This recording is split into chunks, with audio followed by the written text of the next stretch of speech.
Well, just to your last guest's comments, we're just getting word in South Florida that the office of Representative Debbie Wasserman Schultz has been evacuated, coming from the police there, saying that there was a suspicious package down there.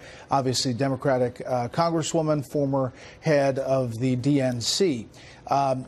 We obviously don't know who is behind this or motivation, but clearly the places where they have had these suspicious packages and actual devices have been progressive leaders, President Obama, the Clintons, and now Debbie Wasserman Schultz. Obviously, CNN's, we're being told, was addressed to John Brennan, former head of the CIA. I think that having talked to the FBI about this phenomena, it is on the rise. These suspicious packages, pipe bombs.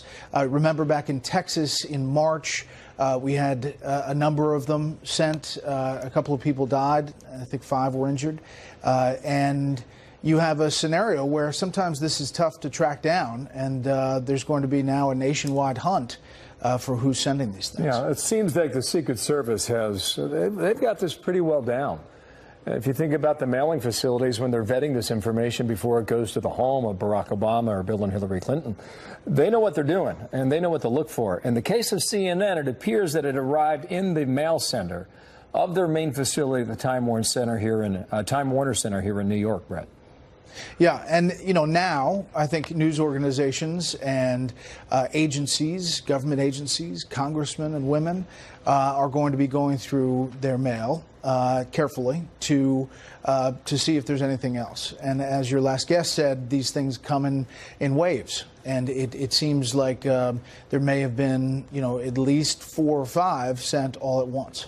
And there was some reports that one was headed for the White House, but that has since been confirmed that did not happen, Brett. Obviously, this is going to put everybody on high alert 13 days out from midterm elections. It is. The one for the White House, it goes through the same sorting facility, President Obama's and Mrs. Obama's mail, as the White House mail. It is going to put people on high alert, and it is potentially a security issue heading into the midterms. We're 13 days away. It's hard to believe, but it's going to be interesting to see how this develops today, and if we see any more cases, perhaps like Representative Wasserman Schultz. I'm interested in that process. Where is the sorting facility in Washington, D.C.? It's outside the Capitol. How does that work? Yeah, I mean, it's a good distance away, and it is a big operation, and it's nowhere near the White House or any government building downtown. We've seen it for years that they do a really thorough screening of all mail that comes into not only the White House but Capitol Hill. You wonder also, too, when that changed and what year, and I can't jog my memory to figure that out. I'm not sure if you can either, Brett, but what was the incident that perhaps changed that whole procedure? Well, it was before the anthrax letters, and there were a number of incidents. That's the fall of 2001 then, right? So we're coming off 9/11 at that point. Exactly. So that's really where they stepped up the screening process, but it goes back years. Okay. Also getting this from Mike Pence. Do you have that, Sandra? You want me to read it? Go for it. Yeah, Vice President Mike Pence says, we condemn the attempted attacks against former President Obama and the Clintons, CNN, and others. These cowardly actions are despicable, have no place in this country. Grateful for our swift response. Secret Service, local law enforcement, those responsible will be brought to justice. I thought the White House, Brett, came out rather quickly.